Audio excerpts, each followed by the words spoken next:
dia, a paz do Senhor Jesus esteja no seu coração nesta manhã. A palavra de Deus diz, lá no livro de Juízes, no último versículo, a palavra de Deus é clara em dizer que o povo de Deus fazia aquilo que achava mais reto de ser feito, né? Foi algo que fez parte da história da igreja, um comportamento que nem sempre foi aprovado por Deus e, consequentemente, sofreram as consequências e os efeitos colaterais, né, desse posicionamento. E a gente pode também, eu pediria só para baixar um pouquinho, acho que está um pouco alto o volume. Cada um fazia o que era mais reto de ser feito. A gente pode transportar isso para uma outra linguagem. Cada um fazia o que é melhor ser feito, né? E quantas pessoas já não ouviram ou falaram, né, por meio de suas próprias bocas, ou ouviram com seus ouvidos, né? Eu estou fazendo o meu melhor, né? E é interessante que quando a gente fala ou ouve esse tipo de comentário, né, normalmente nós estamos anexando um valor relativo, nós estamos relativizando aquilo que efetivamente seja o melhor, né? O melhor para mim pode não ser o melhor para você, né? E assim, também poderíamos falar sobre o sacrifício. Eu estou me sacrificando diante de Deus para alcançar determinada coisa, quando na verdade esse sacrifício pode ser muito pouca coisa para aquele que está experimentado em Deus, vivendo uma vida, né, de comunhão com Deus, uma vida, né, de maturidade com Deus. E aquele sacrifício pode ser uma coisa muito pequenininha, né, diante de um outro irmão ou de uma irmã que tem profundidade no relacionamento com Deus, né? E eu entendo, né, pelo conhecimento da palavra de Deus, né, que Deus, Ele não relativiza Ele não relativiza o que é melhor e o que é sacrifício. O parâmetro e o padrão é dele. E isso a gente precisa internalizar, para que nós possamos tomar decisões que sejam coerentes com aquilo que é o melhor de Deus e o sacrifício vivo, santo e agradável a Deus. É por isso que, com muita propriedade, Paulo vai dizer isso em Romanos, né? Nos apresentar por sacrifício vivo, santo e que seja agradável a Deus. Não é agradável a mim. O sacrifício que eu estou fazendo, ele demonstra um sacrifício diante da minha força, do meu entendimento, mas isso pode não ser aquilo que Deus ainda está esperando de mim ou de você, né? E é por isso que é importantíssimo nós lermos a palavra de Deus, ou sermos confrontados com a palavra de Deus, ou no dia de hoje, como Páscoa, nós estarmos falando sobre Jesus, que é a nossa referência máxima, em quem nós somos chamados para ser testemunhas e, consequentemente, replicar aquilo que ele demonstrou, falou, pensou e que está revelado na sua palavra. Ele é a referência, ele é o padrão do melhor, ele é o padrão de sacrifício, para que a gente possa, de fato, entender a dimensão de responsabilidade que nós somos chamados a viver no tempo e no dia que se chama hoje. Não é amanhã, é hoje. Hoje é hoje. E por isso, eu quero convidar a igreja a abrir a palavra de Deus no Evangelho de João, no capítulo 3.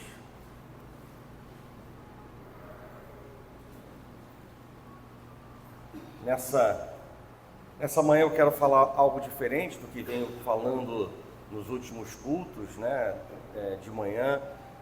Nós estamos sendo constantemente, né, exortados, repreendidos, disciplinados na palavra de Deus, né? Mas hoje eu quero dar ênfase, né, hoje, domingo de Páscoa, eu quero dar ênfase na pessoa daquele que verdadeiramente representou um sacrifício agradável aos olhos de Deus e que demonstrou viver o melhor para o seu Pai, para que a gente possa, né, ser também confrontado, no bom sentido da palavra, a viver de uma maneira diferente e mais intensa e profunda e ampla para aquilo que o Senhor nos chama a fazer. Amém? João 3, a partir do verso 16, diz assim a palavra de Deus: porque Deus amou ao mundo de tal maneira que deu o seu Filho unigênito para que todo que nele crê não pereça, mas tenha a vida eterna. Porquanto Deus enviou o seu Filho ao mundo, não para que julgasse o mundo, mas para que o mundo fosse salvo por ele. Quem nele crê não é julgado. O que não crê já está julgado, porquanto não crê no nome do unigênito Filho de Deus. O julgamento é este, que a luz veio ao mundo, e os homens amaram mais as trevas do que a luz, porque as suas obras eram mais. Pois todo aquele que pratica o mal aborrece a luz, e não se chega para a luz, a fim de não serem arguidas as suas obras. Quem pratica a verdade, esse sim, diferentemente do outro, aproxima-se da luz, a fim de que as suas obras sejam manifestas, porque feitas em Deus, porque há vontade de fazer segundo a vontade de Deus. Feche os seus olhos. Senhor Deus e Pai, graças te damos, Pai, nessa manhã, por estarmos reunidos em Teu nome e na Sua presença. E sabemos, Deus, que quando nos achegamos a Ti com expectativas, o Senhor trabalha em nossos corações e que não seja diferente nesta manhã.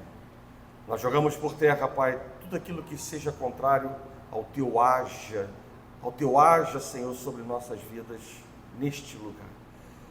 Entendemos que o Senhor é o início e o fim de tudo, é o Senhor de toda a história, Pai. É Jeová Jirê, Deus de toda a provisão, é Deus Emanuel, é Deus conosco. Por isso, Pai, entregamos a direção, Pai, desse momento, de tudo que vai acontecer, para que a Tua palavra não volte vazia para a sala do trono da Tua graça, mas alcance os nossos corações e possamos, Deus, sair daqui, ó Pai, confrontados ou reforçando aquilo que o Senhor nos chama, Deus, a viver, para que possamos, Deus, nessa estrada de maturidade que o Senhor nos inseriu, possamos, Deus, crescer, avançar, ó Pai, mostrar reações a tudo aquilo que o Senhor tem ministrado ao nosso coração, porque há no nosso coração o desejo, Pai, de receber mais de Ti, de experimentar mais de Ti, de ter uma comunhão mais profunda contigo. Assim, Deus, nós oramos. E nós já te agradecemos por tudo, em nome de Jesus, e que a igreja do Senhor diga amém. Podem sentar.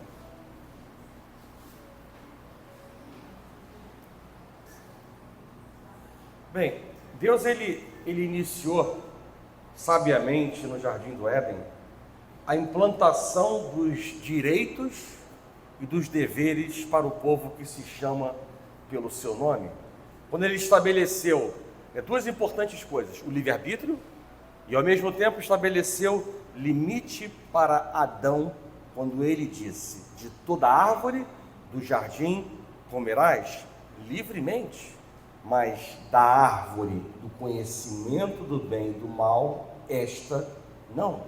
Então, ou seja, num só versículo, Deus dá o livre-arbítrio e ao mesmo tempo estabelece limite importantíssimos para a nossa vida, né? Mas Adão, ele não conseguiu entender a profundidade dessa mensagem.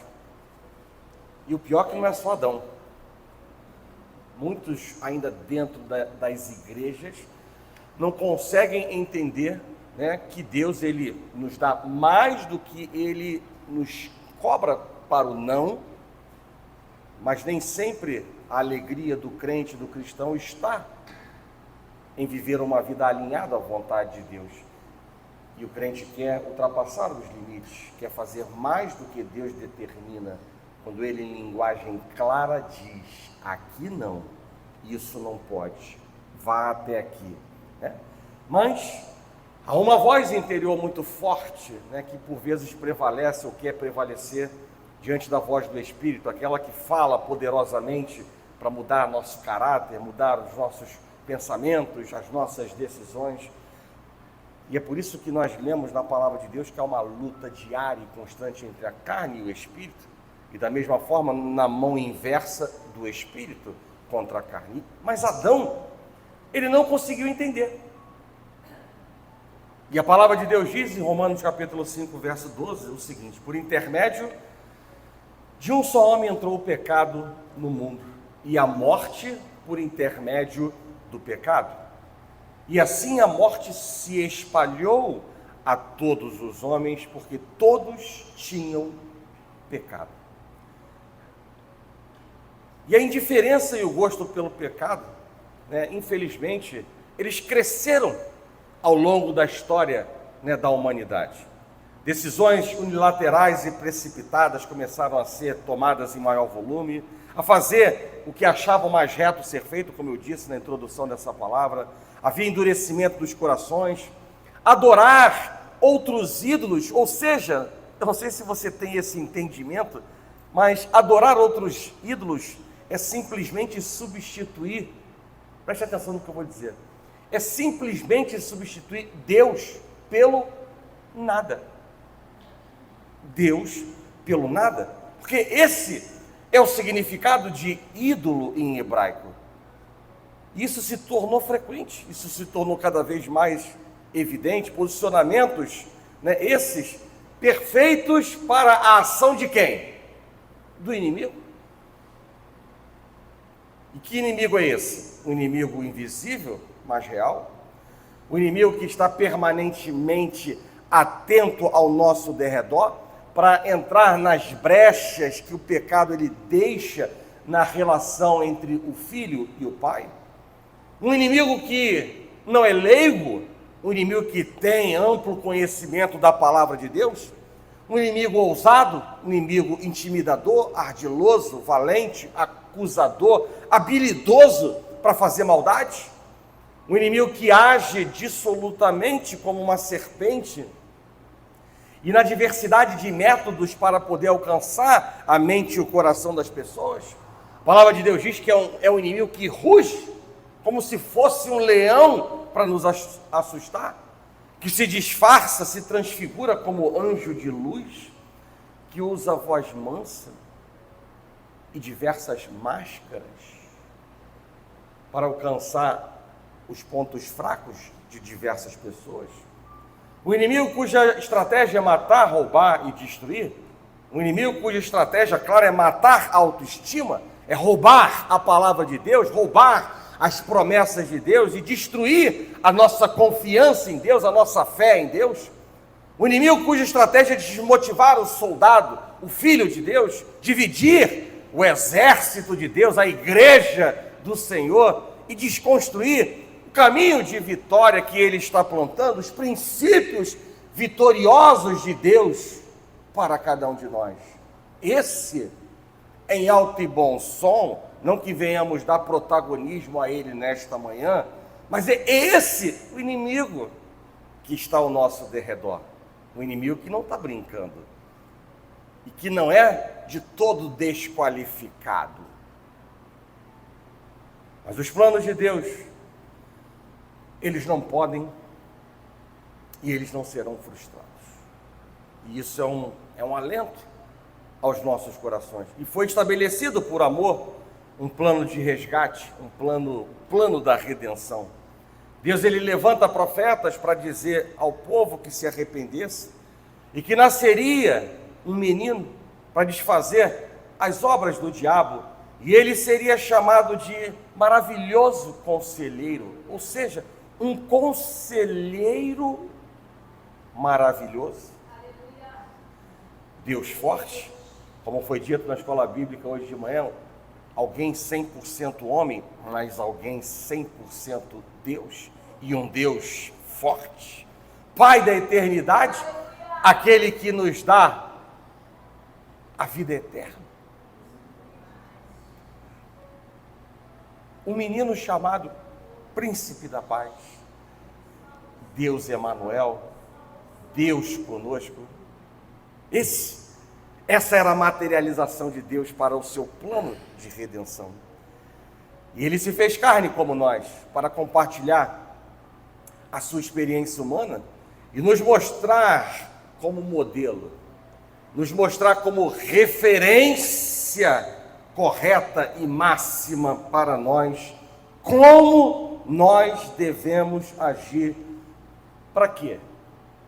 Para alegrar, eu diria, continuamente o coração do Pai. Um exemplo para nos mostrar como derrotar o inimigo. Um exemplo, um referencial, um parâmetro para nos mostrar como receber o sobrenatural de Deus.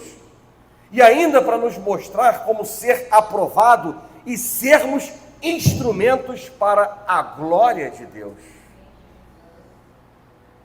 Essa é a referência de Jesus, que eu busquei sintetizar nesses 4 pontos, e que nos alcançam, que alcançou a igreja primitiva, que ecoa no tempo e no espaço para nos alcançar aqui, em outros países e no futuro, porque são grandes verdades importantes na nossa caminhada. Alegrar o coração de Deus, derrotar o inimigo, experimentar o sobrenatural de Deus e ser aprovado, receber o selo da aprovação de Deus diariamente em nossas vidas. Jesus, ele viveu como um obreiro, mas não foi qualquer tipo de obreiro. E aí, mais uma vez, como referência, como padrão, ele nos mostra que foi um obreiro irrepreensível, interessante, a quem Deus também nos chama a ser irrepreensíveis, que não precisemos ser repreendidos a todo momento por algo que já não somos mais inocentes. Não é porque ele era Deus e perfeito que isso é algo inatingível por nós, não. É claro que não chegaremos nunca à perfeição de Deus, sim, mas essa é a referência, esse é o padrão, esse é o teto estabelecido para as nossas vidas e que nós temos que nos focar. É assim estou vendo vários jovens aqui nessa manhã, né? Eu já fui um dia jovem também e tinha cabelo no passado, né? E eu me lembro que eu gostava muito de estudar, e gosto até hoje. Que quando eu estudava, eu não estudava para tirar 8. Eu estudava para tirar 10. É claro que em determinadas provas, e até mesmo dentro eu conversei isso com a minha filha, ela veio abaladíssima de uma prova quinta-feira, né? Da faculdade dela de medicina, e ela veio aos prantos. Só de olhar para ela já estava chorando. Quando eu falei, oi, aí pronto, chorou. E aí eu disse para ela, falei assim, filha, o pai era assim, estudava, e algumas vezes na própria profissão, né, eu estudei para tirar 10, e ali eu lutei para alcançar os 5, mas eu estudei para tirar o 10. E assim somos chamados a viver no campo espiritual, né? Nós não podemos buscar apenas, eu falei isso com uma obreira que eu olho agora, né? Nós não podemos nos limitar por baixo. O nosso padrão é de excelência, porque Ele é a excelência e Ele é a nossa referência. Jesus, ele viveu como um obreiro irrepreensível, santo, perseverante, disciplinado, submisso, humilde. Interessante, né? Tudo que eu estou falando é o que vale para nós também, né? Como eu digo aqui nesta igreja, eu não sou contador de história, e nem hoje, falando de Jesus, eu vim contar a história simplesmente dele. Eu vim para cá hoje com o intuito de você entender qual é o parâmetro de Jesus e o que você precisa alinhar-se para poder ser uma verdadeira testemunha de Cristo Jesus. Você ser confrontado por um exemplo de alguém que viveu intensamente a obediência ao que Deus queria. E mais do que isso, irrepreensível, santo, perseverante, disciplinado, submisso, e ainda sendo Deus, era humilde. Onde mesmo subsistindo em forma de Deus, A palavra de Deus diz que ele não julgou como usurpação o ser igual a Deus. Antes a si mesmo se esvaziou, assumindo a forma de servo. Isso é coerente com o que certa vez o João Batista, que precedeu Jesus, disse: que diminua eu, para que o Senhor cresça em nossas vidas.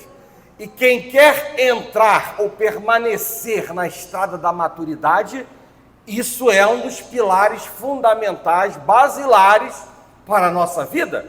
Nessa estrada da maturidade não há espaço para o insincero, para o infiel, para o menino, para o orgulhoso, o altivo, o soberbo. Não há espaço para esse tipo de filho nessa estrada da maturidade. E a palavra de Deus nos mostra que ele desistiu voluntariamente da sua glória, apesar de manter a sua divindade, para nos ensinar a não olhar para as circunstâncias, por piores que elas possam ser, e cumprir a vontade de Deus Pai. Porque a vontade de Deus, ela vai ser sempre boa, agradável e perfeita. Os teus argumentos poderão falar ou pensar de que a tua vontade pode ser boa, ela pode ser agradável, mas a porção perfeita você nunca terá. Nunca. Porque perfeito é o Senhor. Então isso faz com que a minha vontade ela caia. Por maior que seja o meu argumento, por maior que sejam as minhas argumentações, a vontade de Deus, ela é boa, agradável e ela é perfeita. E se isso ainda fosse pouco, a palavra de Deus diz que só entrarão no reino dos céus os que fizerem a vontade de Deus. Então não tem como nós brincarmos com a vontade de Deus, duelarmos contra a vontade de Deus, fugirmos da vontade de Deus, porque é ela que nos dá o selo da aprovação, é ela que nos faz herdar o reino dos céus. Ele veio para servir e não para ser servido. Ele ensinou nas sinagogas pregando o evangelho do reino, e ele fez muitos milagres, demonstrando que ele tinha poder, e ele continua tendo poder sobre os inimigos e sobre obstáculos que humanos imperfeitos como eu e você jamais puderam combater com êxito. E aí a palavra de Deus vai nos mostrar que ele transformou água em vinho. Em outras duas ocasiões ele alimentou milhares de famintos com poucos peixes, alguns peixes e alguns pães.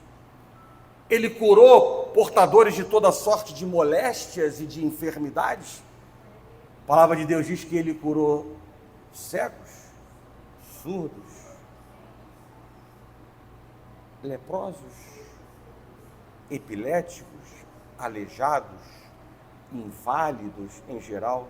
Ou seja, não havia doença, não havia mal que ele não pudesse entrar e curar. Ele operou milagres em condições climáticas adversas. Certa vez, quando ele e seus discípulos navegavam no mar da Galileia, a palavra de Deus diz que irrompeu uma violenta tempestade. E enquanto os discípulos estavam apavorados, Jesus simplesmente olhou para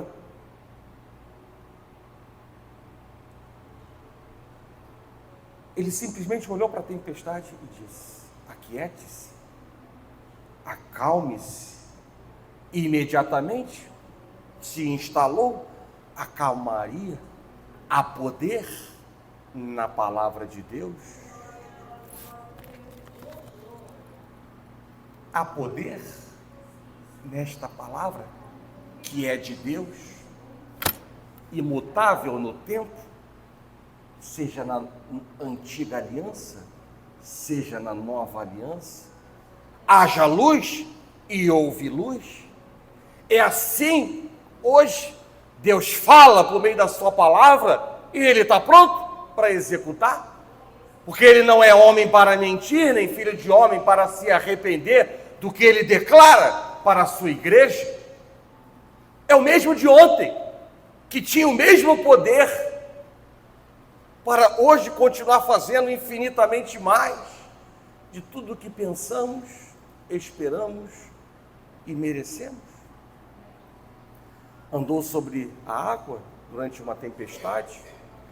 Espíritos maus também foram alvos dos milagres de Jesus, e ele não temia esses espíritos, ao contrário, os espíritos conheciam a sua autoridade e o temiam, e no nome de Jesus, saiu imediatamente.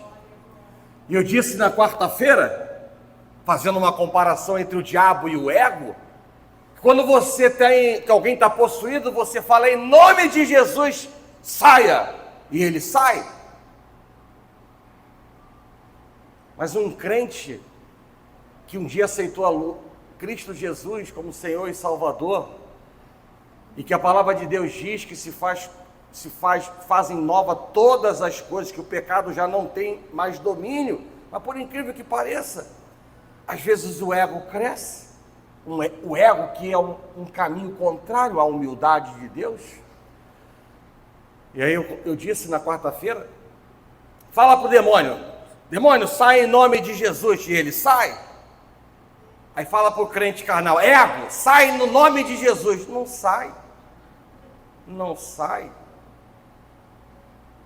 Perdoa agora, em nome de Jesus. Não perdoa. Por isso é que, é claro que não cria um contexto diferente para distorcer o raciocínio do que eu estou transmitindo. Mas por vezes, nessa comparação, é mais fácil ter o demônio do que o ego. Não distorçam o que eu estou falando. É mais fácil, porque você fala para o demônio, sai, ele sai. Mas para o ego, não é bem assim. Para a falta de perdão, não é bem assim. Mas os espíritos maus, eles se submetem. E até mesmo a morte se rendeu ao poder de Jesus. Jesus, ele ressuscitou pessoas, ele restaurou a vida do filho da viúva de Naim, da filha de Jairo, e sem falar que ele ainda ressuscitou o seu amigo Lázaro, morto por quase 4 dias. Pregou, curou, libertou. E quantos ensinamentos o Deus conosco, o Deus Emanuel, ele nos deixou para anular a nossa voz interior e resistir ao diabo ao escrever um caminho de vitórias para nós. E ele nos mostrou, por exemplo, que deserto é uma grande escola do avivamento e que o tamanho do deserto ele está diretamente relacionado com a palavra que nós liberamos de nossa boca. Esse é um valioso ensino de Jesus. Ele também mostrou que toda vez que nós resistirmos ao diabo, ele fugirá de nós, porque maior é o que está em nós do que tudo que se levanta contra nós, de toda afronta que se levanta contra nós, do que toda comunicação adversa que o inimigo tenta levantar contra nós. Foi o outro grande ensinamento. Jesus, ele mostrou que as enfermidades nunca serão instrumentos de derrota na vida daqueles que exercitam a sua fé, porque verdadeiramente os sinais acompanharão aqueles que creem em Deus. Jesus, ele mostrou que não devemos tratar mal por mal, ou exercer a nossa justiça diante dos homens. E aí a palavra de Deus vai nos dizer que quando ultrajado, ele não revidava com ultraje, quando maltratado, ele não fazia ameaças, mas ele entregava-se àquele que julga retamente, àquele que é o princípio e o fim de todas as coisas, e consequentemente, ele alcançava o favor de Deus. E isso vale para a sua vida. Isso vale para a sua vida. Jesus, ele mostrou a dependência de Deus por meio da oração. Ela move o coração do Pai em nosso favor. Ela abre as comportas dos céus para derramar chuvas de provisões, de bênçãos, livramentos, vitórias. Uma vida de oração foi o que Jesus mostrou para nós.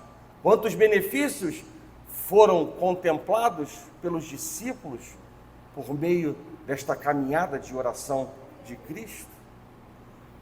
Toda a obra que Cristo fez, ensinando e curando, ele fez com a consciência de que viera ao mundo para o supremo fim de morrer pela humanidade. Assim como eu disse na escola bíblica dominical hoje, de que Deus não foi pego de surpresa com a desobediência do povo, e aí criou a antiga aliança e depois a nova aliança, ele não foi pego de surpresa. Assim também, Jesus, ele não foi pego de surpresa a respeito do que ele estava por fazer. Tanto é que quando Pedro vai repreendê-lo a respeito das intenções de Deus, o que ele diz? Jesus, arreda de mim, Satanás. Né? Pedro não estava possuído, mas Pedro estava tentado pelo diabo. E usado pelo diabo, ele tenta distorcer a missão de Jesus. Mas Jesus, com a luz de Deus, com a sabedoria de Deus, ele repreende todo o mal, exatamente nos deixando mais uma lição de que nem tudo que nós escutamos de determinadas pessoas são fonte de bênção, são para edificação de nossas vidas. Por isso a importância de sermos vigilantes, de termos o Espírito Santo de Deus atuante dentro de nós. Eu já disse isso, aquele que entra o Espírito Santo não é possuído pelo diabo, mas dependendo das suas ações, decisões e pensamentos, você pode apagar o Espírito ou entristecer o Espírito de tal maneira que o Espírito fica como se fosse inoperante, como se ele não estivesse dentro de si. Mas nós temos um instrumento valiosíssimo da nova aliança, que é o Espírito Santo de Deus, que nos dá o conhecimento, da palavra, da profundidade da palavra, que nos convence da verdade, da justiça e do juízo, do pecado. E Jesus não foi pego de surpresa. E é chegado o fim do ministério de Cristo na terra. Eu estou aqui passeando na história. Claro que é um ministério, é uma vida de 33 anos, é um ministério de 3 anos, e eu estou passeando de uma maneira expedita, resumida, na história de Cristo, e a gente chega no momento em que é chegado o fim do ministério de Cristo na terra. E ali, ele se dirige para Jerusalém, e ele celebra a Páscoa com os seus discípulos.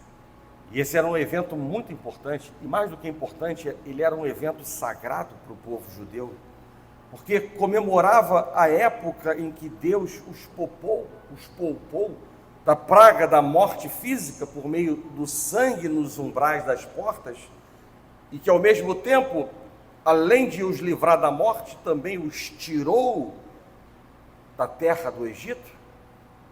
Então era um evento sagrado, e ela apontava para a Páscoa de Cristo, o Cordeiro Santo que tira o pecado, Jesus. Ele se dirige para Jerusalém, ele celebra a Páscoa e ele institui a ceia do Senhor. 1 Coríntios capítulo 11, verso 23 a 26 diz assim: Jesus, na noite em que foi traído, tomou o pão e, tendo dado graças, o partiu e disse: isto é o meu corpo que é dado por vós, fazei isto em memória de mim. Por semelhante modo, depois de haver ceado, tomou também o cálice, dizendo: este cálice é a nova aliança no meu sangue. Fazei isto todas as vezes que o beberdes em memória de mim. Porque todas as vezes que comerdes este pão e beberdes o cálice, anunciais a morte do Senhor até que ele venha. A morte de Cristo expia, remove os pecados do seu povo. Diferentemente do sangue dos animais no Antigo Testamento, que apenas cobria, ele não removia, ele apenas cobria os pecados sem removê-los, para que pudesse ser restabelecida a comunhão com Deus. Mas o sangue de Cristo, ele tem uma amplitude maior que o sangue dos animais, porque ele nos resgata não apenas da morte física, mas ele também veio para nos resgatar da morte eterna e nos salva da escravidão. Além disso, nessa última reunião com os discípulos, Jesus ele ensinou, ou talvez o melhor verbo e termo seria reforçou, né? Porque ele tá em momentos finais de sua vida, então eu não diria que ensinou, eu diria que o melhor verbo seria reforçou, depois de 3 anos, né? Ele reforçou os princípios de servidão e perdão, ao lavar os pés dos discípulos, e era claro o discernimento de Jesus, claríssimo, meu Pai trabalha até agora e eu também,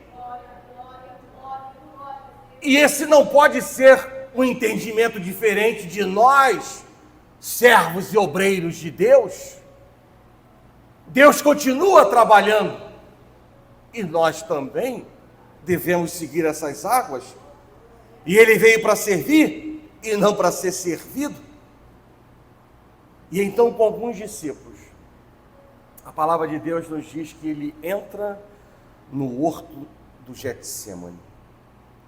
E naquele tranquilo retiro, ele contemplaria o alto preço a ser pago pela redenção do homem.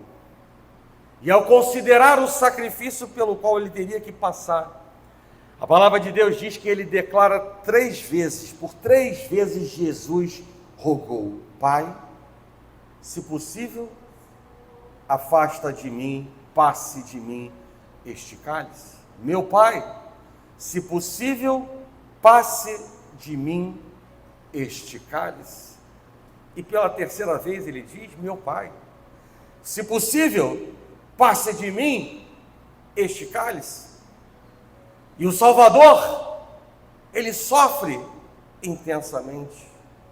A agonia que o domina faz o seu suor se tornar, como a palavra de Deus diz, como gotas de sangue.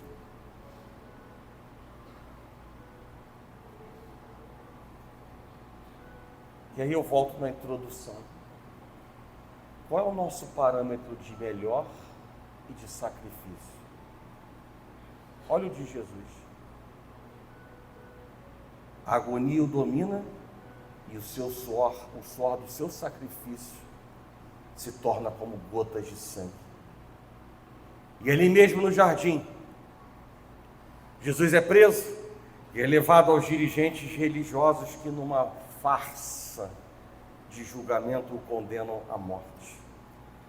Ele é conduzido ao Calvário por uma via dolorosa, ele é pregado numa cruz e levantado entre salteadores, direita e esquerda, entre criminosos comuns, onde suas dores seriam ali potencializadas, muito mais intensas do que ele viveu na via dolorosa até chegar ao Calvário. Após pregar em pregos longos, pontudos e de cerca de 15 centímetros em suas mãos e em seus pés, um estranho fenômeno começa a se produzir no corpo de Jesus, já sobre o efeito do tétano. Os músculos dos braços se enrijecem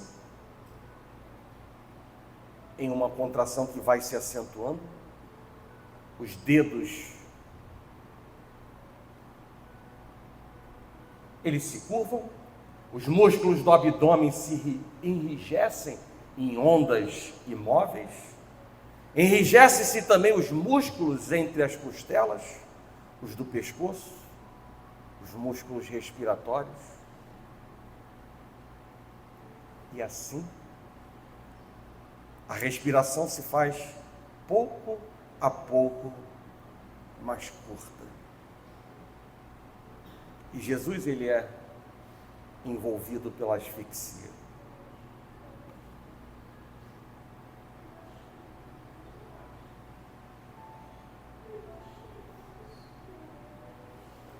Mas a palavra de Deus nos diz, nos mostra que num esforço sobre-humano, Jesus, ele quer falar.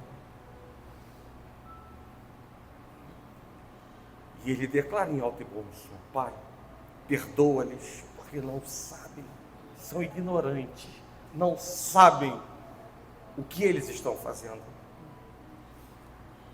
E Jesus, com muito esforço e sacrifício, ele pronunciou 7 frases na cruz. E cada vez que ele fala, ele tem que se elevar, ele tem que se expandir, tendo como apoio o prego dos seus pés.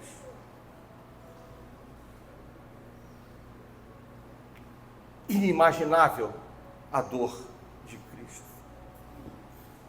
E a palavra de Deus diz que pouco depois o céu se escurece, o sol se recusa a brilhar. Todas as suas dores, sede, cãibras, asfixia, o latejar dos nervos medianos, arrancam dele um lamento. E ele diz: Eli, Eli, lama sabachthani, que significa: meu Deus, por que me desamparaste?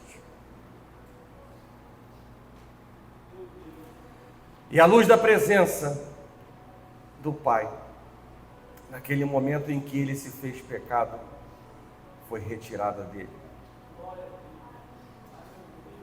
Pela primeira vez, ele experimenta algo que ele nunca tinha vivido.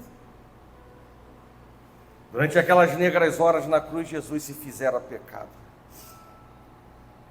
A palavra de Deus diz em 1 Pedro, capítulo 2, verso 24: carregando ele mesmo em seu corpo sobre o madeiro os nossos pecados, para que nós, mortos para os pecados, vivamos para a justiça. Por suas chagas fostes sarados.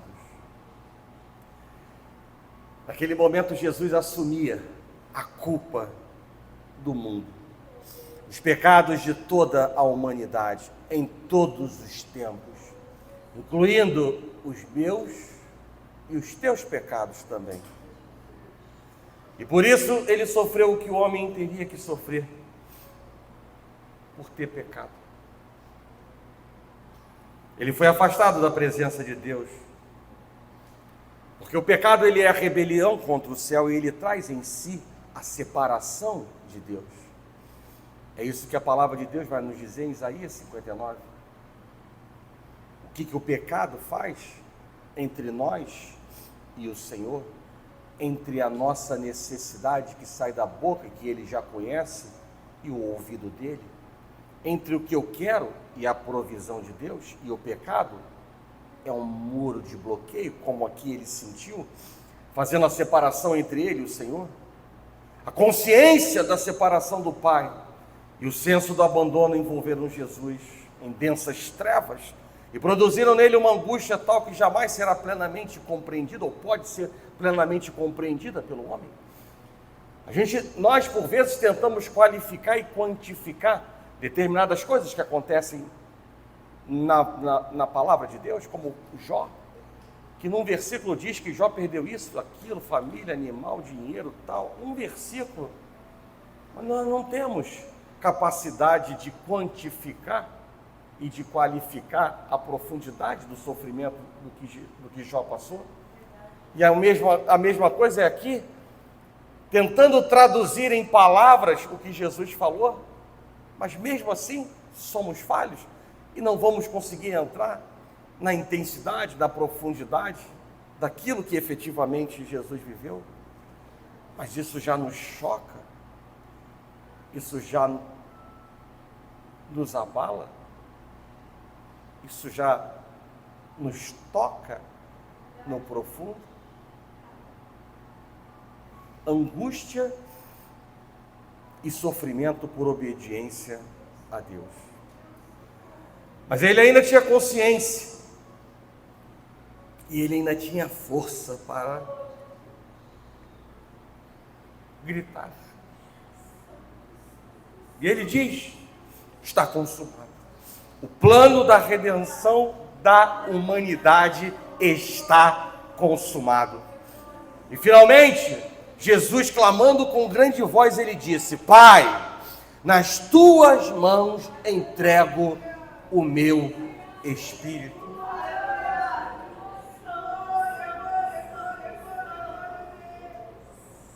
E a palavra de Deus diz que, havendo dito isto, ele expirou.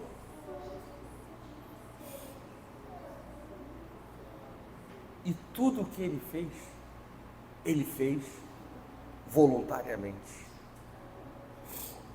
Não porque os líderes quisessem, os líderes religiosos quisessem, não porque o forçaram a alguma coisa.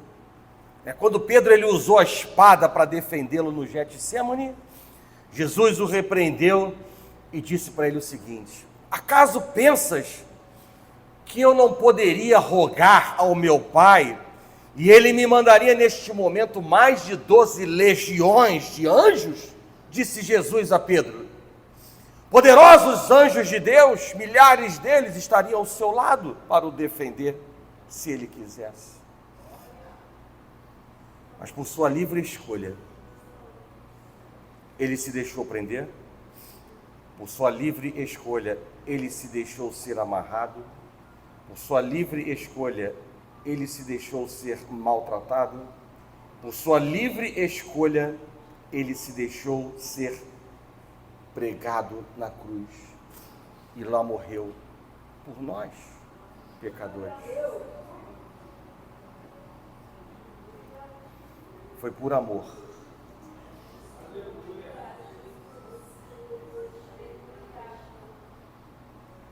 Foi por amor que Jesus tudo sofreu. E é por isso que Paulo, com muita propriedade e sabedoria, ele diz: o amor de Cristo nos constrange.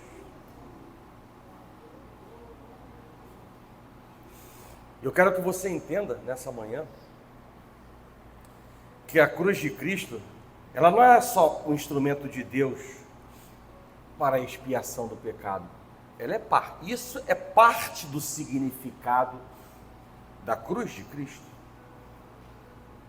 Mas ela é o supremo argumento de Deus para que confiemos nele e para que voltemos a ele se tivermos deixado ele de lado, porque a cruz é o monumento do amor de Deus, do amor divino de Deus Pai para com a sua humanidade. É verdade, sim, que foi para a expiação dos pecados, sim, e isso já tem um valor incomensurável, mas é ainda mais do que isso. Toda a história sagrada é a história do amor de Deus para com seus filhos, mas na cruz, esse amor, ele se expande, ele se sublima, e o Calvário, ele foi em benefício meu e seu. O amor de Cristo nos constrange. Sua morte, ela deve ser lembrada a cada dia por nós. Certamente por isso Paulo ele incluiu o capacete da salvação como um dos 6 elementos da armadura de Deus. Um dos 6 elementos da armadura de Deus que nós precisamos vestir para nós ficarmos firmes contra as ciladas do diabo. E o simbolismo do capacete da salvação, ele foi promulgado para que nós possamos nos lembrar em todos os momentos, em todos os pensamentos, em todas as decisões, em todas as atitudes da cruz de Cristo. Porque quando nós olhamos para a cruz e vemos que alguém, não menor do que a personificação do próprio Deus, sofreu por nós, eu diria que nós somos protegidos de 4 importantes coisas. Nós somos protegidos do egoísmo, primeiro. Ao ver o Senhor abrindo mão de sua divindade por nossa causa, ao ver a doação de uma vida em favor de muitos. Mas nós também somos protegidos da arrogância e da autossuficiência. Ao ver um homem humilde, em quem não foi encontrado pecado algum, submetendo-se à morte mais cruel que alguém poderia ter, por amor a nós. E esse capacete da salvação, ele é importante, porque além de nos proteger do egoísmo, da arrogância, da autossuficiência, ele nos protege da desobediência. Porque na cruz do Calvário, nós podemos enxergar a submissão de Jesus à vontade de Deus. E assim entender, e assim aceitar pela fé, e assim acreditar que a vontade de Deus, ela precisa ser cumprida. Foi em Jesus e precisa ser cumprida em nós. E porque a vontade de Deus foi cumprida, avançando na história, a palavra de Deus vai dizer que o véu se rasgou de cima para baixo. E ele era o véu do Santo dos Santos. E através da sua morte, nós hoje, os cristãos, nós temos livre acesso e direito a falar a qualquer hora, em qualquer estado emocional e espiritual com Deus.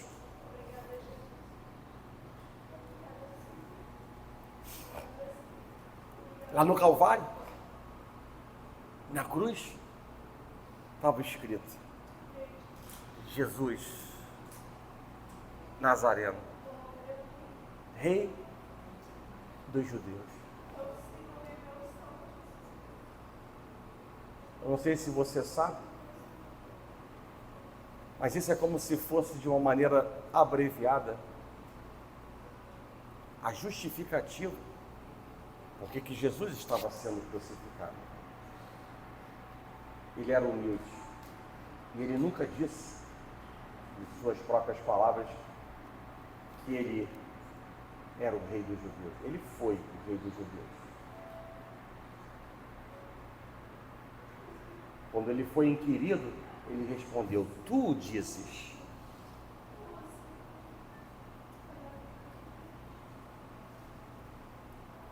Mas a humildade dele não permitia títulos vocativos. E é mais uma lição que Deus empresta para nós. No Calvário estava escrito isso: Jesus Nazareno, Rei dos Judeus. E lá na sepultura de Jesus,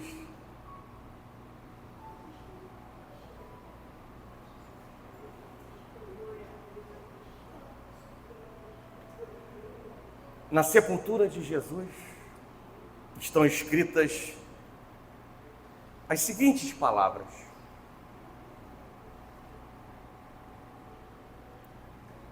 ele não está aqui,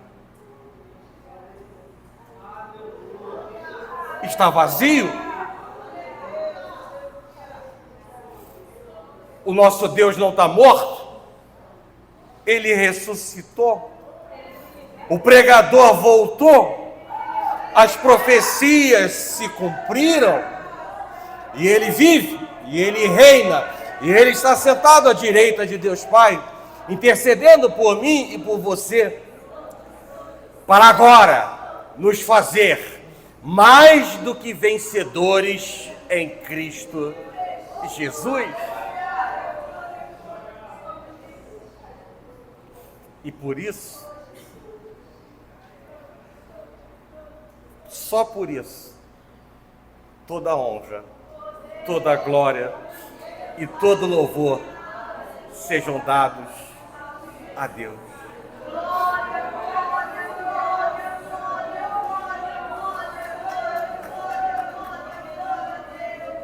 E esse é mais um exemplo de que tudo que Deus faz é perfeito e confirma aquilo que a palavra de Deus diz, que a palavra de Deus é provada. Então, quando Deus fala alguma coisa para nós na sua palavra, tenha certeza que ela pode acontecer na sua vida, mas os sinais acompanharão tão somente aqueles que creem no Senhor. Amém? Toda honra, toda glória e todo louvor sejam dados ao nosso Deus. Feche os seus olhos.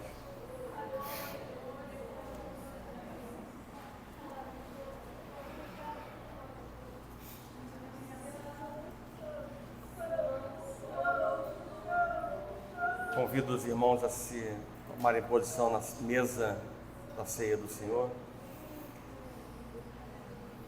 E enquanto isso eu quero orar. O Ministério de Louvor se posicione. Quero convidar você a fechar os seus olhos.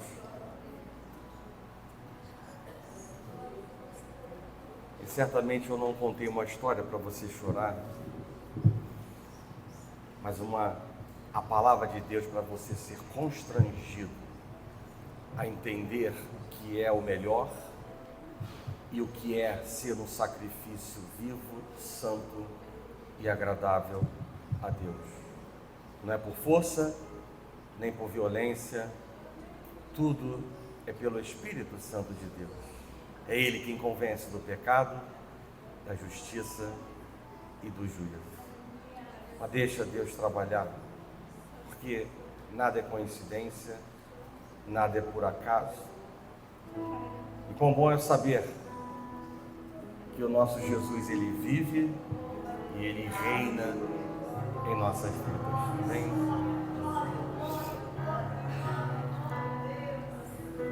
De olhos fechados ainda. Senhor Deus e Pai, nós te damos graças, Pai, pela Tua palavra, por essa história, Pai, tremenda de poder, humildade e obediência, nos mostrando, Pai, que nenhum sacrifício Teu foi em vão e nosso será em vão, porque assim o Senhor diz, que nenhum esforço será em vão. Por isso, Pai, de uma maneira diferente, com o poder da Tua palavra e com o exemplo que arrasta de Jesus ao escutar esses breves relatos e palavras de poder e autoridade ministradas por Ele e estão escritas na Tua palavra, eu oro a Ti, Deus, nessa manhã, para que o Senhor, Pai, alcance nossos corações e nossas mentes e possa nos fazer enxergar, Pai, o caminho em que o Senhor já preparou para que andássemos nele. Tira de nossos olhos, Pai, as traves de nossos olhos, a dureza de nosso coração, a pressa de nossos pés, pensamentos, Pai, pequenos, de derrota, retrógrados, em nome de Jesus.